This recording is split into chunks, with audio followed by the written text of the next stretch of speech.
And even though there's optimism about that new vaccine tonight, the U.S. is now averaging nearly 150,000 new COVID infections per day.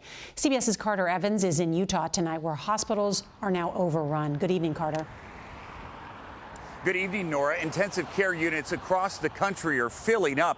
Here in Utah, the number of COVID patients in ICU has doubled in the last month. They have a respiratory triage center set up in the parking lot of this hospital, anticipating a surge of COVID patients.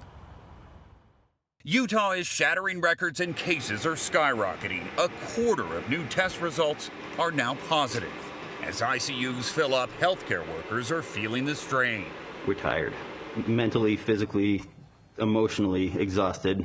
Nurses Nate Smithson and Janine Roberts work at Intermountain Medical Center, Utah's largest hospital, where for some patients, even the cold COVID reality still isn't real. They deny it, their family members deny it. Well, we have these patients who literally are on life support. We're working super hard to get them better, finally helping them to wake up, and then the first thing they're trying to communicate is that it's all a hoax. This really affects you. Yeah, of course it does, yeah.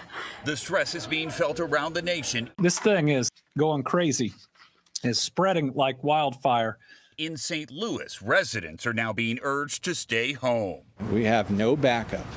If we stay on the path that we're on, even just 2 more weeks, we will not have the staff we need to care for patients. In El Paso, it's not just hospitals, but the coroner is also overwhelmed. Inmates are being paid $2 an hour to load bodies into mobile morgues. In California, cases have doubled in the past 10 days. Tonight, Governor Gavin Newsom is halting most of the state's efforts to reopen. We are now moving backwards, not forwards.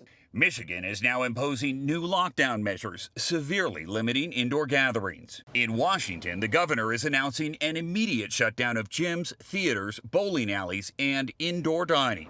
If you act early, you can save lives. And if you don't, you'll be swamped by a tsunami of this virus. And the pandemic is continuing to take an economic toll. This line in Dallas is for food.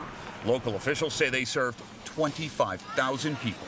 While shelves of basic supplies are emptying fast in Chicago as the city's stay-at-home order takes effect today. Back in Utah, Dr. Brandon Webb says there is still pushback over the state's new mask mandate. What do you want people to know right now? It's no longer about politics. I have seen more human suffering in the hospital in the last month than I've seen in my career. And doctors here tell me they are seeing COVID patients of all ages. A new study in the American Academy of Pediatrics suggests that more than 1 million children in the U.S. have been infected with COVID. And Nora, that is more than 1 in every 10 cases. And staggering to see how it's affecting our healthcare workers. Carter Evans, thank you.